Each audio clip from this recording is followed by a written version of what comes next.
Siang, kami dari kelompok 4 ingin mempresentasikan tugas dari kelompok kami. Kelompok kami yaitu yang berjudul tentang pelajaran 6 yaitu lingkungan politik. Kelompok kami terdiri dari saya, Rivel Tandun, dan teman saya, Chrysologus Raul Gonzalez, dan Athanasius Mason, Sabinus Bonifacius, dan Robi Sapaloa. Di sini kami menjelaskan tentang lingkungan politik. Sementara pemerintahan di banyak negara mempelajari lingkungan masalah, khususnya daur ulang. Jerman sudah memiliki kemasan peraturan yang telah menggeser beban biaya untuk bahan limbah pembuangan ke industri. Pemerintah Jerman berharap hukum yang dikenal sebagai Veränderung didaur ulang untuk mengadopsi lainnya. Pendekatan inovatif untuk memproduksi dan mengemas produk, terlepas dari biaya yang terkait dengan kepatuhan kemasan yang menggunakan lebih sedikit bahan dan mencakup lebih banyak konten daur ulang. Lebih dari 1.900 perusahaan non-Jerman saat ini berpartisipasi dalam program hukum. Pengemasan Jerman adalah salah satu contoh dampak yang lingkungan politik, hukum, dan peraturan yang dapat mempengaruhi kegiatan pemasaran. Masing-masing pemerintahan nasional dunia mengatur perdagangan dan perdagangan dengan negara lain dan upaya untuk mengontrol akses perusahaan luar ke sumber daya nasional. Setiap negara memiliki sistem hukum dan peraturannya tersendiri yang unik yang berdampak pada operasi dan kegiatan perusahaan global. Banyak pemerintah di negara berkembang melakukan kontrol atas pembangunan ekonomi negara mereka dengan melatih proteksionis, hukum, dan regulasi. Tujuan mereka adalah untuk mendorong ekonomi pembangunan dengan melindungi industri baru atau strategis.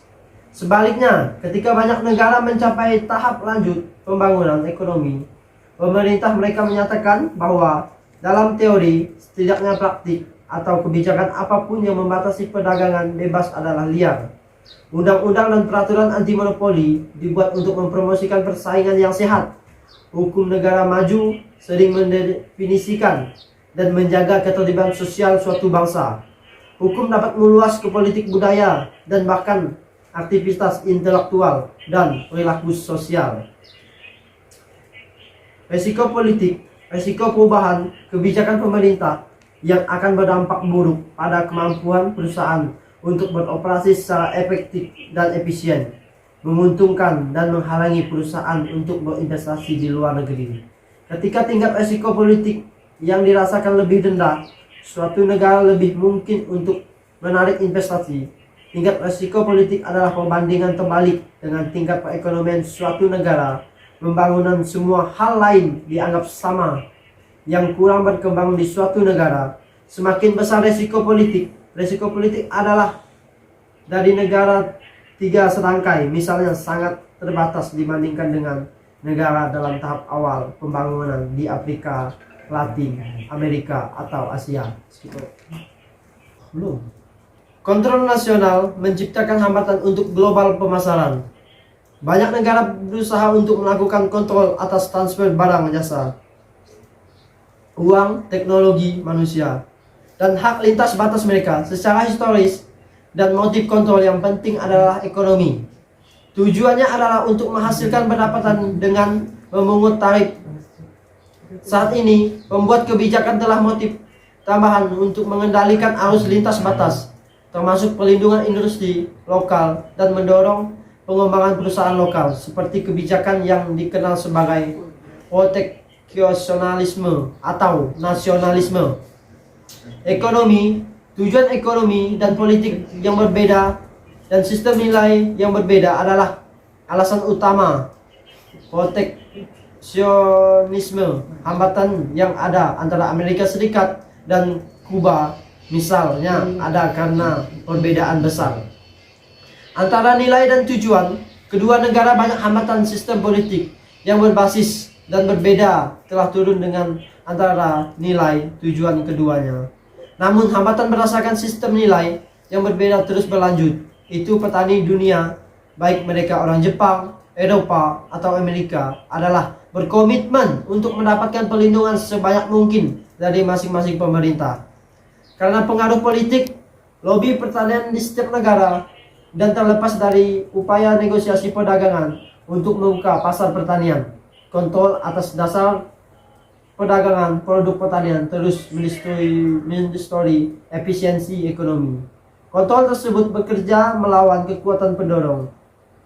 Dari integrasi ekonomi, harga pelindungan bisa sangat tinggi karena dua alasan dasar.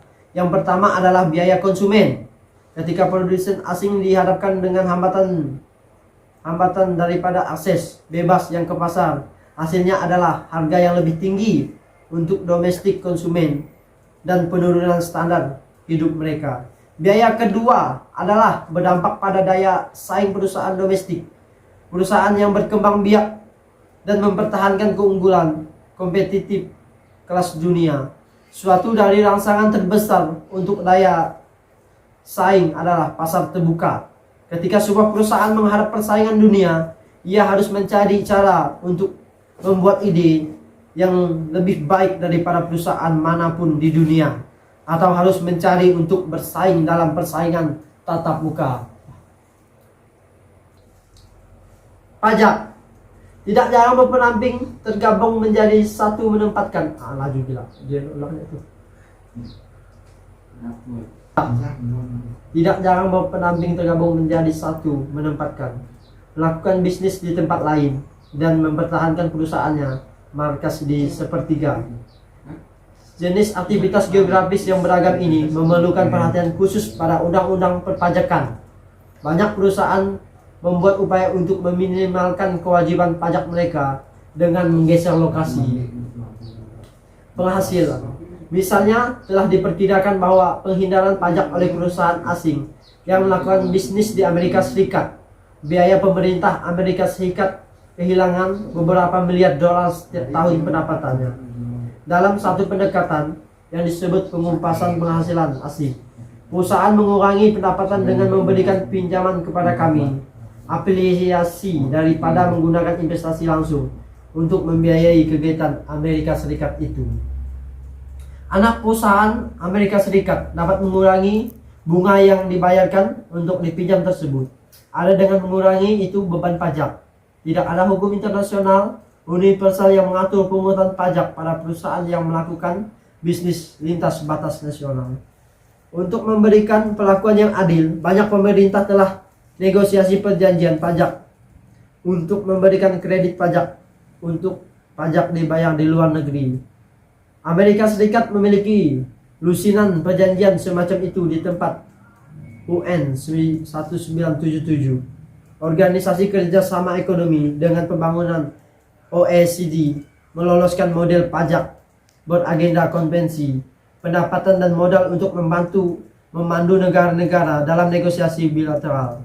Umumnya perusahaan asing dikenakan pajak oleh negara tuan rumah hingga tingkat yang diberlakukan di negara asal. Pendekatan yang tidak meningkatkan beban pajak total perusahaan. Presentasi dari kawan saya tadi. Yang kelima, pengenceran kontrol ekualitas. Tekanan politik untuk kontrol nasional atas milik asing perusahaan adalah bagian dari lingkungan bisnis global dalam negara-negara berpenghasilan rendah. Tujuan utama nasional adalah pemerintahan untuk melindungi hak kedaulatan negara, terutama dalam semua aspek kegiatan bisnis dalam negeri. Tuan rumah pemerintah negara terkadang mencoba untuk mengontrol kepemilikan perusahaan milik asing yang beroperasi di dalam perbatasan mereka. Contohnya, pertama, lihat rentang kemungkinan. Tidak ada satupun solusi terbaik, dan setiap perusahaan harus melihat dirinya sendiri dan situasi negara untuk memutuskan strategi. Yang kedua, dengarkan manajer negara. Manajer negara harus didorong untuk mengantisipasi insentif pemerintah dan untuk mengusulkan strategi perusahaan untuk memanfaatkan perampasan. Ancaman utama yang dapat ditimbulkan oleh pemerintahan terhadap perusahaan adalah perampasan, pengambilan mengacu pada tindakan pemerintahan untuk melepaskan perusahaan atau investor. Kompensasi umumnya diberikan kepada investor asing, meskipun sering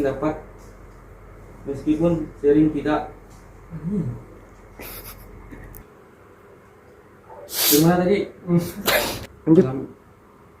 Bilang ah? Pengambilan mengacu pada tindakan pemerintahan untuk melepaskan perusahaan investor. Kompensasi umumnya diberikan kepada investor asing, meskipun tidak sering dalam cara yang tepat, efektif dan memadai yang disediakan oleh standar internasional. Nasionalisasi terjadi di kepemilikan properti dengan standar internasional.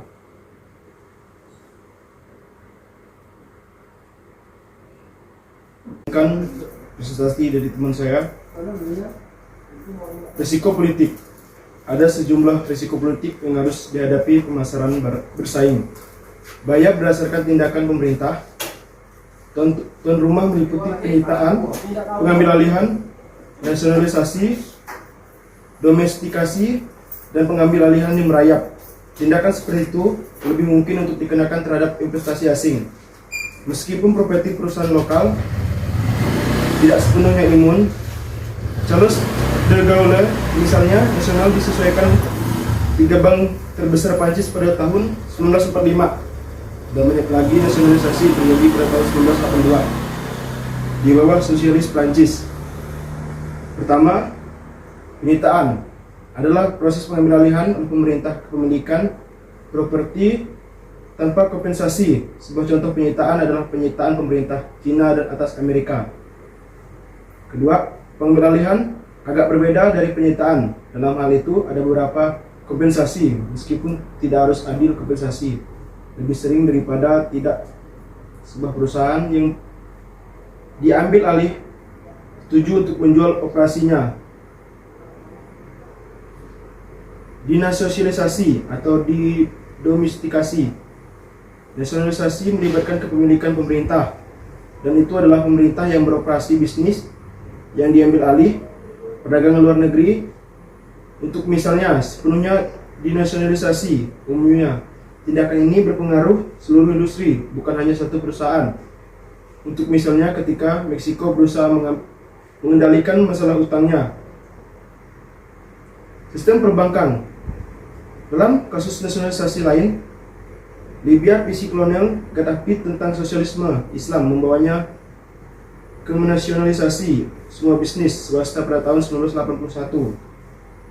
Tidak seperti komunis di Hungaria dan Polandia. Komunis Ceko nasionalisasi 100% dari ekonomi mereka. Kendali dan kepemilikan, baik seluruhnya atau sebagian kepada warga negara, hasilnya adalah entitas swasta atau diizinkan untuk mengoperasikan barang yang disita atau diambil alih Prancis. Yang ketiga, risiko ketidakstabilan umum terkait dengan ketidakpastian absolut kelangsungan masa depan sistem politik negara tuan rumah. Orang Iran revolusi yang menggulingkan Sanatan adalah contoh semacam dari risiko. Sebaliknya, risiko pemilikan atau pengendalian terkait dengan kemungkinan bahwa perintah tuan rumah mungkin mengambil tindakan, misalnya pengambilan alih, untuk membatasi kepemilikan dan kendali investor atas anak perusahaan di negara tuan rumah itu. 4. Risiko operasi berasal dari ketidakpastian bahwa tuan rumah pemerintah mungkin membatasi operasi bisnis investor di semua bidang, termasuk produksi, pemasaran, dan keuangan. Akhirnya risiko transfer berlaku untuk setiap tindakan di masa depan oleh pemerintah tuan rumah. Endowment yang mungkin membatasi kemampuan transfer anak perusahaan, pembayaran modal, atau keuntungan dari negara tuan rumah kembali ke perusahaan induk. MNC memiliki umumnya berkaitan dengan kudeta, revolusi, dan penyitaan. Tapi mereka sekarang harus memperhatikan apa yang disebut merayap perampasan. Korporasi Investasi Swasta Luar Negeri atau OPIC mendefinisikan perampasan merayap sebagai serangkaian tindakan yang efek kumulatifnya adalah untuk menghilangkan investor dari hak dasar dalam investasi. Hukum yang berpengaruh kepemilikan perusahaan, kontrol, laba, dan reinvestasi, atau misalnya penukaran mata uang untuk pembatalan izin impor. Dapat menjadi dengan mudah diundangkan karena negara dapat mengubah aturan dalam. Indikator ketidakstabilan politik. Untuk menilai lingkungan pemasaran yang potensial, sebuah perusahaan harus mengidentifikasi atau mengevaluasi indikator-indikator politik yang relevan kesulitan, sumber potensial komplikasi politik termasuk kerusuhan sosial, sikap warga negara dan kebijakan pemerintah tuan rumah. Kerusuhan sosial, gangguan sosial disebabkan oleh kondisi mendasar seperti kesulitan ekonomi, pertikaian internal, dan pemberontakan, perbedaan ideologi, agama, ras, dan budaya. Lebanon pernah mengalami konflik antar umat Kristen, Islam, dan kelompok agama lainnya. Konflik Hindu-Muslim di India terus berlanjut. Sebuah perusahaan tidak boleh berlangsung dalam perselisihan lokal, tapi bisnisnya masih dapat sangat terganggu oleh konflik seperti itu. Pecahnya Uni Soviet seharusnya tidak datang sebagai kejutan. Sifat manusia melibatkan biara atau keinginan untuk berdiri sendiri, serta sistem dan dua konsep memberikan cara alternatif untuk memanfaatkan sumber daya untuk memenuhi kebutuhan suatu masyarakat. Biara mendorong kompetisi, tetapi sistem menekankan kerjasama. Capek. Kelompok eksternal yang menimbulkan ancaman. Cina jelas lebih belajar pelajaran dari pengalaman Uni Soviet. Sikap warga negara dalam iklim politik tidak lengkap tanpa penyelidikan tentang sikap warga negara dan pemerintah tuan rumah. Sikap warga negara terhadap perusahaan asing dan warga negara bisa sangat tidak ramah. Warga negara sering khawatir dengan orang asing berkaitan dengan eksploitasi dan kolonialisme. Dan keberatan ini adalah sering dikaitkan dengan kekhawatiran atas tindakan pemerintah asing yang mungkin dianggap tidak pantas. Sikap seperti itu mungkin muncul dari lingkungan lokal, filosofi sosialis atau nasionalis, yang mungkin bertentangan dengan kebijakan pemerintah negara asal perusahaan. Kebijakan pemerintah tuan rumah tidak seperti perusahaan bawaan warga. Kebijakan pemerintah tuan rumah tidak seperti permusuhan bawaan warga. Sikap pemerintah terhadap orang asing sering relatif berumur pendek. Suasana hati yang berubah dengan waktu atau perubahan dalam kepemimpinan, dan itu bisa berubah menjadi lebih baik atau lebih buruk. Dampak dari perubahan suasana hati sangat drastis, terutama dalam waktu singkat. Perumusan kebijakan pemerintah dapat mempengaruhi bisnis operasional, baik secara internal maupun eksternal. Efeknya, internal ketika kebijakan mengatur operasi perusahaan dalam rumah.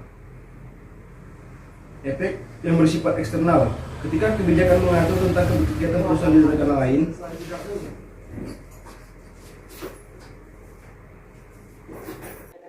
Yang dibaca oleh teman saya, langkah-langkah untuk meminimalkan risiko politik.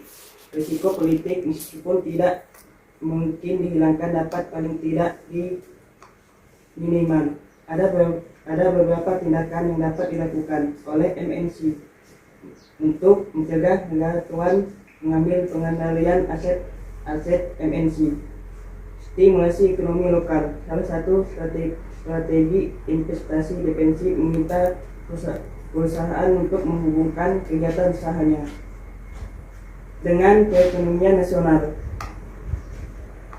Tuan rumah minat berhasil mengusir Melon Bank karena bank itu penolakan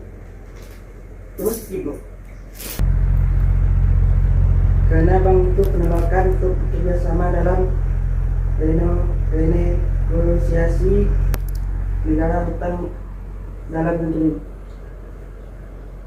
Perekonomian lokal dapat dirangsang dengan berbagai cara. Salah satu mungkin melibatkan belanja perusahaan lokal produk atau bahan baku untuk produksi dan kontak politik yang akan diminati. Modifikasi ini akan menggunakan turbon traktor Misalnya beberapa produsen tangki mencoba untuk mengamankan kontrak tangki dari Belanda dengan menyetujui untuk sebagian pada tank baru untuk perusahaan Belanda. Ketenaga kerjaan negara.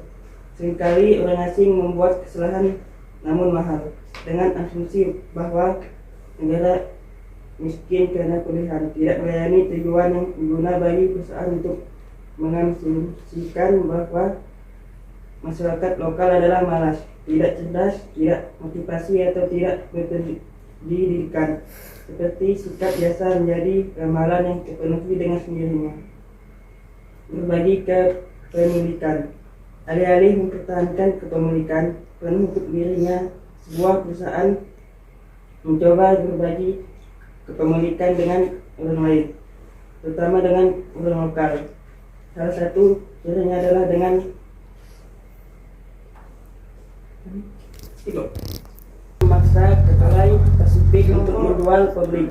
Masalah untuk memungkinkan Cina memiliki kepentingan minoritas di perusahaan. Langkah itu dilakukan untuk meyakinkan Hong Kong dan Cina bahwa perusahaan memiliki Cina. Menjadi kipik mindet. MNC yang negaranya asal adalah AS. Sering bertemu jelek. Tidaklah cukup bahwa perusahaan hanya melakukan bisnis di negara tersebut. Itu juga menjadi perusahaan yang baik bagi mereka. Untuk menghilangkan persepsi yang tidak diinginkan, perusahaan multinasional menggabungkan proyek-proyek investasi dengan proyek sipil. Netralisasi politik untuk kepentingan jangka panjang terkait perusahaan itu tidak bijaksana. Sebuah perusahaan harus dengan jelas tapi diam-diam menyatakan bersifat ekonomi. Senjata berhasil dengan demikian menarik bagi dunia tidak, karena itu bebas dari ikatan ideologis. Lobby dibalik Aduh. Oke, lanjut. lobby dibalik rakyat, sama seperti risiko politik dapat dikelola secara wajar. Ini mulai. Perusahaan serta minat khusus kelompok memiliki kepentingan yang berbeda-beda dan masing-masing pihak akan ingin pendapatnya. Ketika industri minta kuota terhadap impor dari Cina, Pizza Hut datang untuk menyelamatkan Cina dengan mengklaim bahwa sebagian besar domestik dan lainnya pemasok asing tidak dapat memenuhi spesifikasinya. Meskipun operasi perusahaan dipengaruhi oleh politik lingkungan, tidak harus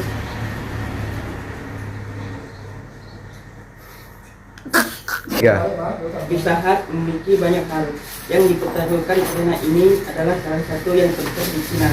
Pelanggan serta pengguna tengah dari sekitar 9 juta pizza belum keyakinannya. PepsiCo induknya untuk membuka pabrik di Cina Selatan. Selanjutnya PVC industri adalah penyok. 3. Meskipun perusahaan dipengaruhi oleh politik lingkungan. Nah, kan udah baca. Kegiatan lobby dapat dilakukan. Dan adalah bijaksana untuk melobi. 3. Kegiatan lobby dapat dilakukan dan adalah bijaksana untuk melobi diam-diam di belakang agar tidak menimbulkan keributan politik yang tidak perlu. Dalam menjelaskan intensitas perwakilan perusahaan asing di Washington, tingkat AS dari negara MNC adalah yang paling banyak.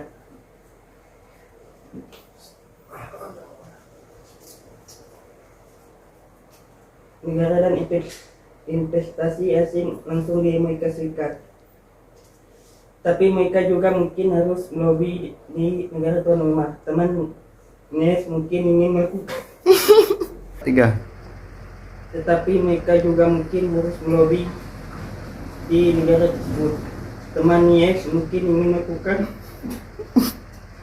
tapi mereka juga mungkin harus melobi negara tersebut.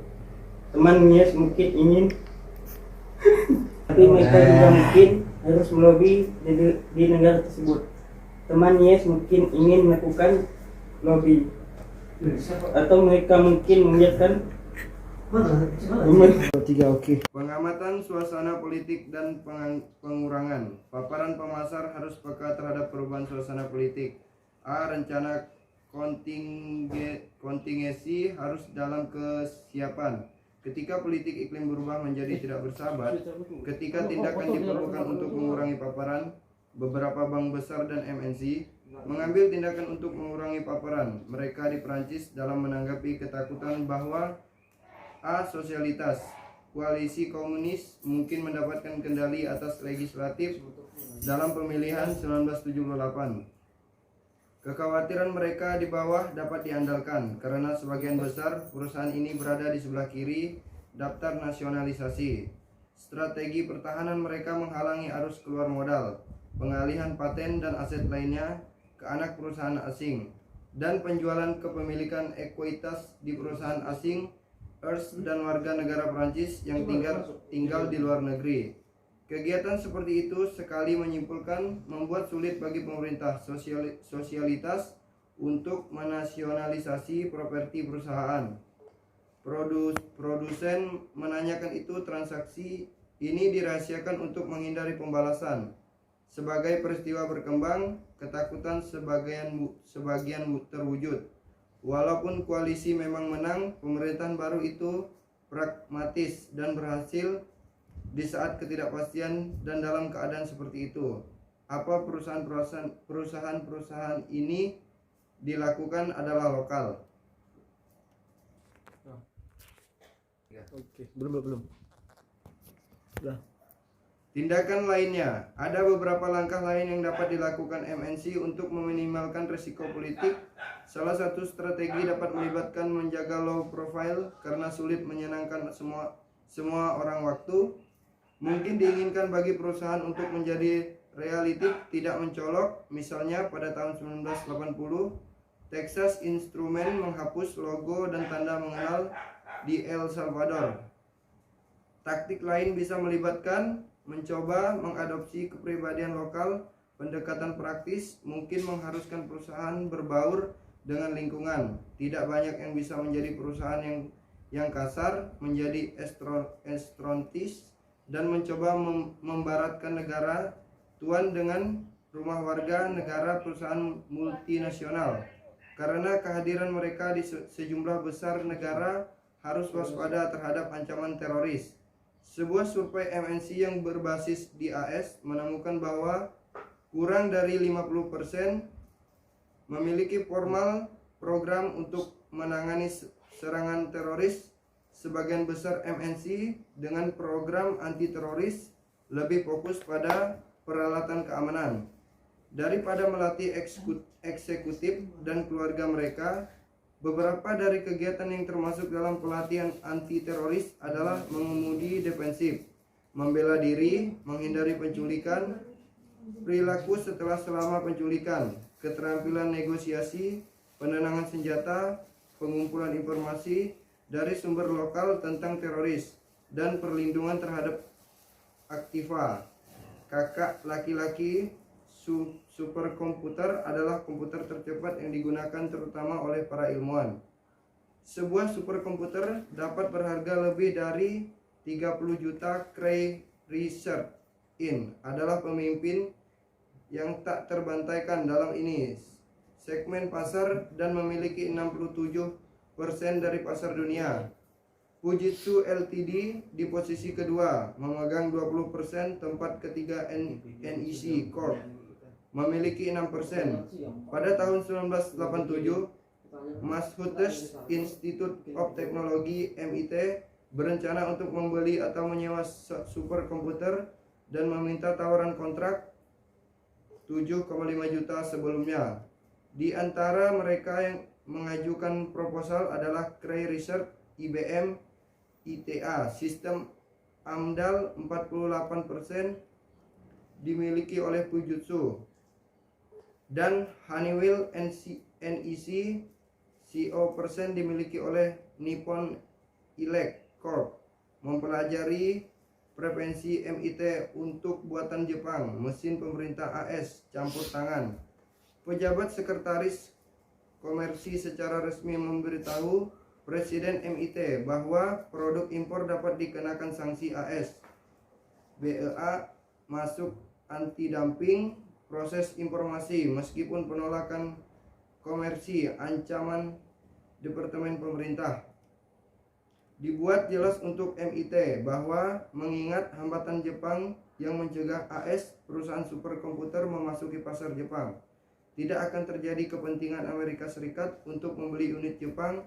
MIT bereaksi terhadap Inter dengan membatalkan pengadaan dan mengumumkan bahwa berencana untuk mengajukan permohonan dana federal untuk pusat penelitian itu akan segera beberapa superkomputer buatan AS.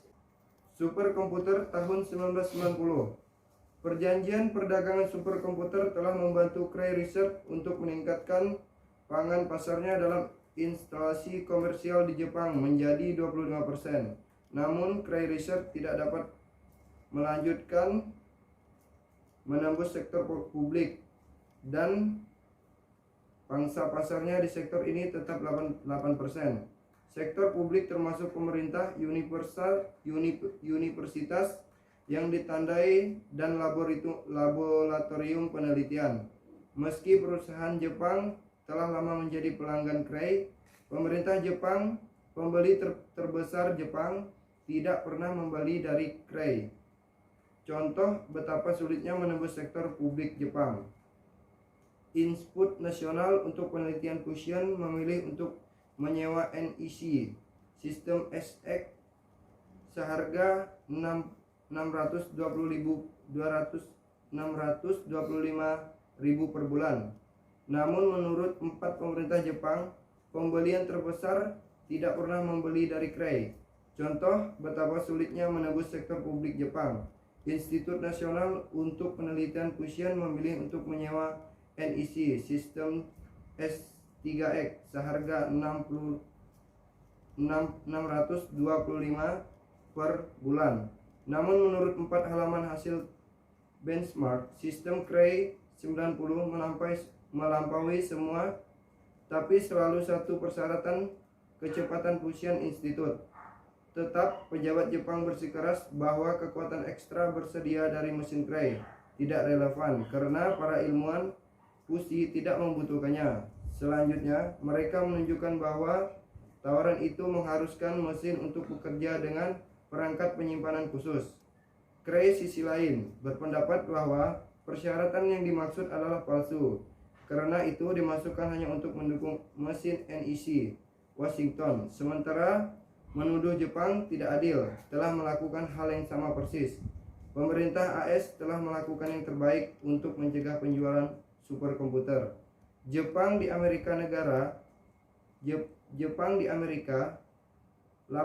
laboratorium pemerintah AS, pengguna superkomputer terbesar di dunia, belum membeli mesin Jepang. Kapanpun sebuah universitas Amerika atau lembaga pemerintah menyatakan terkait untuk membeli unit Jepang, Cray diam-diam tetapi secara efektif melobi untuk memblokir langkah tersebut. Pada tahun 1991, karena tekanan politik, Fujitsu dilarang menyumbangkan 75 juta superkomputer ke konsorium lingkungan Colorado.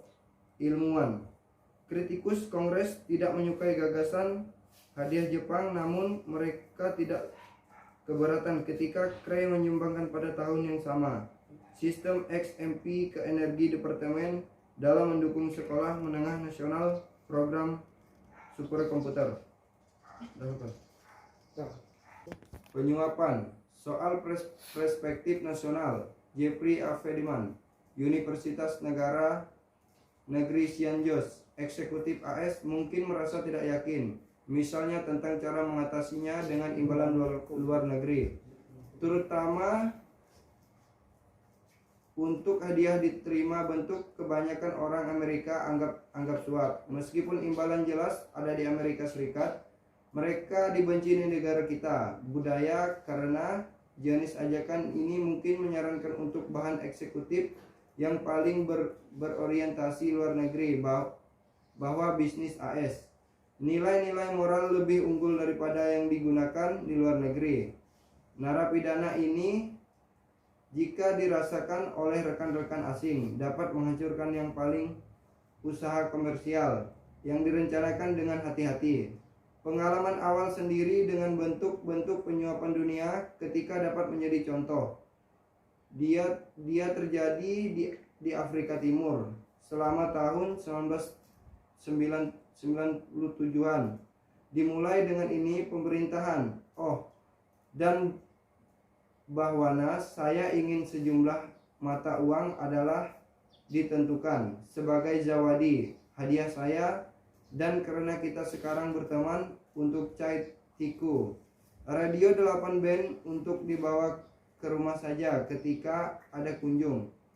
Baik Chai dan Cawadi dapat menjadi istilah sawali untuk suap. Saran khusus ini disampaikan dalam rasa hormat. Mereka datang hampir sebagai renungan di kesimpulan dan negosiasi di mana rincian yang diproyeksikan usaha bisnis telah memisahkan satu persatu. Aku berharap untuk membelikan rekan saya minuman terakhir untuk secara simbolis menyelesaikan kesepakatan dalam mode Amerika sebagai gantinya. Setelah setiap aspek komersial diselesaikan, dia mengharapkan uang. Jumlah yang disarankan tampak besar pada saat itu, tapi itu adalah permintaan khusus untuk radio yang membuatnya. Bagaimanapun, itu menambahkan pengintaian pada cedera saya dari luar. Saya harus tercantum di dalam perutku mendidih. Saya diminta suap. Permintaan budaya saya sendiri akan mengutuk saya tidak melakukannya dengan mengharapkan dari orang lain. Di luar, seperti kebanyakan orang Amerika, saya mengharapkan semua diskusi moneter untuk mendahului mendatangkan kontrak. Dalam hal ini, meskipun negosiasi telah selesai, saya apa adanya aturannya, di mana itu akan berhenti. Reaksinya saya akan mengambil momen untuk merumuskan. Saya orang Amerika, katanya. Saya tidak membayar suap. Lalu aku berlayar pergi. Jalan itu bukan yang terpanjang dalam hidup saya.